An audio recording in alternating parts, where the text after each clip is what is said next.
ቀጠለው። ብሩክ ያለበትን አልናገርም፣ ትሰማኛለህ? ብትገለኝም እንኳ በፍጹም አላደርገውም ብሎ ሲያቃጥለው መድብል እኔ ማን እንደሆንኩ በፍጹም አታውቀኝም። ካንተ በላይ ትልቁ አረመኔና ሰይጣን ማለት እኔ መድብል ነኝ ብሎ ከዚህ ዓለም በሞት አሰናበተው። ማህሌት እጅጉን ደነገጠች። ኢፍራታና መድብል ፍቅረኛሞች ሆኑ።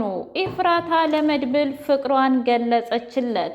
እኔ ባንተ ፍቅር እጅጉን ተንገብግቤያለሁኝ፣ በጣም ነው ያፈቀርኩ፣ በጣም ነው የወደድኩህ ብላ ፍቅሩን ስትገልጽለት ኤፍራታ እውነት ለመናገር እኔም ፈርቼሽ ነው እንጂ ከአንቺ ፍቅር ከያዘኝ ሰንበት በት ብሏል ብሎ ፍቅሩን ገለጸላት።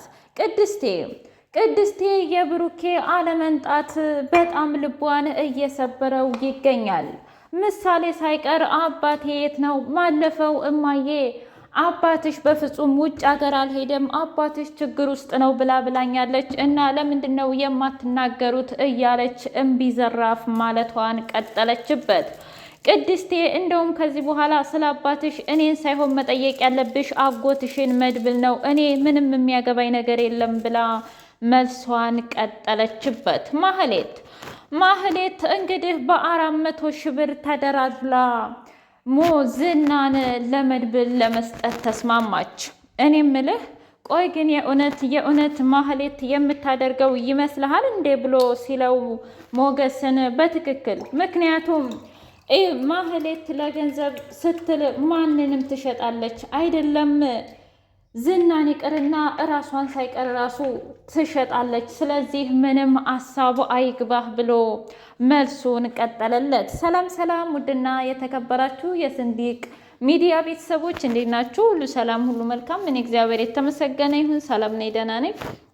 ለዚህ ቻናል አዲስ የሆናችሁ ሰብስክራይብ እያደረጋችሁ ቤተሰብ የሆኑ ነባር ቤተሰቦች ደግሞ ስለምትከታተሉኝ እጅጉን አድርጌ አመሰግናለሁ። እጅግ አስተማሪውና አጓጊው ምሳሌ ድራማ እንደቀጠለ ይገኛል። ኤፍራታ ማህሌትን ቆይ ግን የት ሄደሽ ነው? ይሄን ያህል ቀን ሙሉ ስፈልግሽ ነበረ፣ ዝናም ደግሞ በጣም እየፈለገች ነበር ብላ ስትላት አይ ባክሽ ተይኝ፣ ዝና ደግሞ እኔን ለምን ይፈልገኛል? የእሱንማ መፈለግና የእሱን ለእኔ ማሰብማ አየሁት። ምን ማለት ነው? ይሄን ያህል ቀን ሙሉ የት ጠፋሽ ብሎ ሳይለኝ ባክሽን ተይኝ። ለማንኛውም አሁን ግን ላንቺ በጣም ደስ የሚል ዜና አለኝ። ምንድን ነው ማህሌት? ለ1 ዓመት የሚሆን የቤት ኪራይ እከፍልልሻለሁ። ስመጣ ደግሞ አንዳንድ ልብሶችን ወተን እንገዛለን፣ አብሽሩ ብላት ሄደች። ኤፍራታ ለመድብል ደውላ አሁን ማህሌት ትመታለች። እንዴት ናት? ጠንከር ብላለች? አዎ፣ ግን የት እንደነበረች አልነገረችኝም ብላ ስትለው ችግር የለውም ኤፍራታ፣ እሷ ሲመቻትና ስትፈልግ ትነግርሻለች፣ ያኔ ለእኔም ትነግርኛለሽ ብሎ አላት። ግን የእኔ ጥቁር አዝሙድ አልናፈቅሽም እንዴ ብሎ ሲላት እኔ እንጃ፣ ግን አንተ የት ነህ? ወይ ሴቶች እኮ እዳናችሁ። ናፍቀኸኛል ብትይ ምን ችግር አለው? ጭራሽ ያለሁበትን ትጠይቅኛለሽ? ለማንኛውም ውጭ ላይ ነኝ፣ ሞገስ ጋር ቡሻ እየጠጣሁኝ። እኔ ምልክ ቆይች ልጅ ግን የእውነት አሰማምጣሃለች እንዴ ብሎ ሲለው አዎ፣ እውነት ለመናገር ሞገስ ይች ልጅ በጣም ወድጃታለሁ፣ አፍቅሬያታለሁ። ምን እንደምልህ ራሱ በጣም አላቅም። ምክንያቱም እኔ እስር ቤት ጣራና ግድግዳ ብቻ ነበር የማየው። አሁን ግን ለየት ያለች ሴት እያየሁኝ ነው። ይገርማል። ፍቅር አይመርጥም የሚባለው ለካ እንደዚህ ነው። ምን ማለት ነው? እስኪ አሁን ማን ይሙት ኤፍራታ የምትፈቀር አይነት ሴት ሆና ነው? ምን ነው እሷ ሴት አይደለም? እንደዛ ማለት የፈልጌ አይደለም፣ ግን አጭበርባሪና ከሃዲ ናት። በዛ ላይ የገዛ እህቷን ለገንዘብ ስትል አሳልፋ የምትሰጥ አታስብ። ፍቅር እኮ ሁሉንም ነገር ያስተካክላል። በጭንቀት ውስጥ ፍቅር አለ፣ በመከራ ውስጥ ፍቅር አለ የሚባለው እንደዚህ ነው። ምን ማለት ነው እሱ ደግሞ? ምክንያቱም እኔ እንደዚህ ለብሩክ እያሰብኩ አይደል እሷን ያፈቀርኩት። ስለዚህ እሷን ምናልባት ቀጥታው መንገድ ትመራ ይሆናል ወደፊት እያለ አለው። ያዝልቅልህ፣ እኔ ምን አሻኝ? አንተማ ምን አሻህ? ከሉላ ጋር ፍቅርህን ማጣጣሙን ቀጥልበት ብሎ አለው።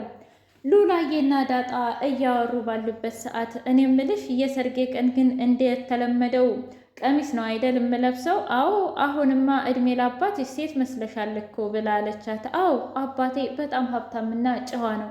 ከዛ በላይ ግን ውሃ በጣም ትመቸኛለች። ሰላምዬማ ብታይ ሳያት እናቴን ትመስለኛለች እያለች ለሉላ አወራቻት። አይዞሽ እናትሽንም በቅርቡ ታገኛለሽ ብላ መለሰችላት። ውድ የስንዲቅ ሚዲያ ቤተሰቦች የዛሬው ይሄን